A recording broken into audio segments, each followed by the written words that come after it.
છોટાઉદેપુર જિલ્લામાં પંચાયત અને બોડેલીની નવરચિત નગરપાલિકાની ચૂંટણીને લઈને ભાજપે પ્રચાર તેજ કર્યો છે. બોડેલી ખાતે યોજાયેલી સભામાં નાયબ મુખ્યમંત્રી શ્રી હર્ષભાઈ સંઘવીએ કાર્યકરોને કોંગ્રેસ અને આમ આદમી પાર્ટીને પરાજિત કરવાનું આહવાન કર્યું હતું.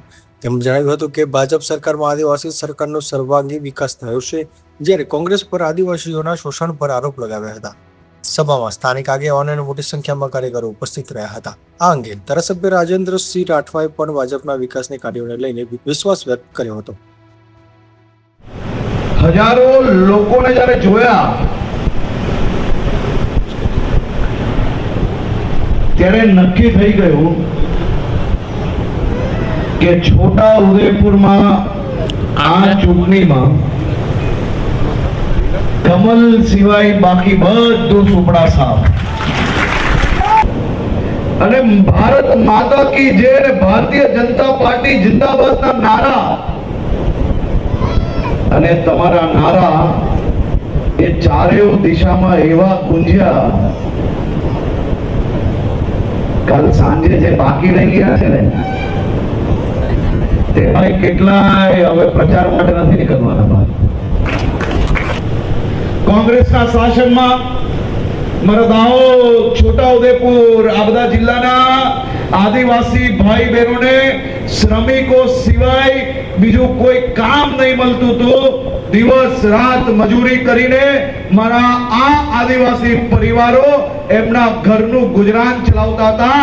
એ આદિવાસી પરિવારોને આજે ભારતીય જનતા પાર્ટીના શાસનમાં છોટા ઉદેપુરના ગામોમાં કોઈક ગામમાં ડોક્ટર મળશે તમને, તો કોઈક ગામમાં એન્જિનિયર મળશે, કોઈક ગામમાં નાની નાની દીકરીઓ ભણીને એનું સપનું સાકાર કરીને નર્સિંગ બનીને આ દેશના લાખો લોકોની સેવા કરતા નજરે પડશે.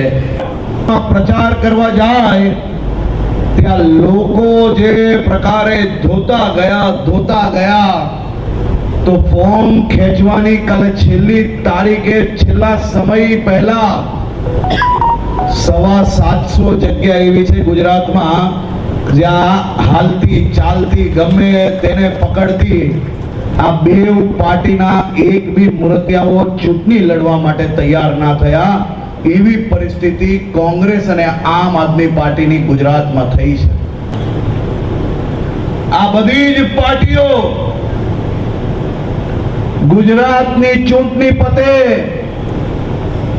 બીજા રાજ્યોની ચૂંટણીઓ આવે એટલે ગુજરાત અને ગુજરાતના નાગરિકોને બદનામ કરવા સિવાય બીજો કોઈ વિષય એ લોકો પાસે બચતો નથી. આ વર્ષે કોંગ્રેસના રાષ્ટ્રીય અધ્યક્ષે ગુજરાતની અસ્મિતાને ઠેસ પહોંચાડવાનું કામ કર્યું. ગુજરાત આખું એક સાથે જાગે છે અને ચારેય દિશાએ જે વિરોધ થયો તો અંદાજો આવ્યો કે બીજા રાજ્યની ચૂંટણીમાં ફાયદો લેતા ગુજરાતની ચૂંટણીમાં આપણે કઈ બચેલા નહીં. જ્યાં ખૂના ખાચરે બચેલા ત્યાંથી એ લોકો સુપડા સાફ કરી લેશે. યુટર્ન મારવામાં કોંગ્રેસને અડધી મિનિટ લાગે, પણ આજે ગુજરાતની જનતા એ ખરગેજીને પૂછે છે કે તમને આ સ્ટેટમેન્ટ રાહુલ ગાંધીએ લખી આપેલું કે ગુજરાત કોંગ્રેસના નેતાઓએ લખી આપેલું, આપે જાહેર કરો. આ જિલ્લાને ભેટ અગાઉ આપી ચૂક્યા છે. આજે જ્યારે સ્થાનિક સ્વરાજ્યની ચૂંટણીઓ છે અને એ ચૂંટણીઓમાં રાજ્ય સરકારે આપેલી યોજનાઓ, રાજ્ય સરકારે કરેલા કામો, આ કામોની વાત કાર્યકર્તાઓ સાથે ચર્ચા કરવા માટે આવ્યા હતા અને એ વાત આજે કાર્યકર્તાઓ બૂથ સુધી લઈ જાય અને ભારતીય જનતા પાર્ટીને જ્વલંત વિજય મળે તે માટેનું આહવાન કરવા અમારા નાયબ મુખ્યમંત્રી શ્રી આદરણીય હર્ષભાઈ સંઘવી સાહેબ આવ્યા. સાહેબ, જિલ્લાના કેટલી સીટો આવશે જિલ્લા પંચાયતની?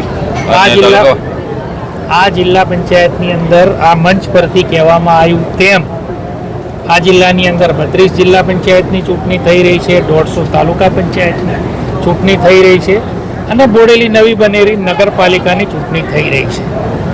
ભારતીય જનતા પાર્ટીના એક કાર્યકર્તા તરીકે અને ધારાસભ્ય તરીકે સ્વાભાવિક છે અમારી ઈચ્છા હોય કે આ તમામે તમામ સીટો ભારતીય જનતા પાર્ટી જીતે તે માટેની અમે ખૂબ પ્રયાસ અને મહેનત કરતા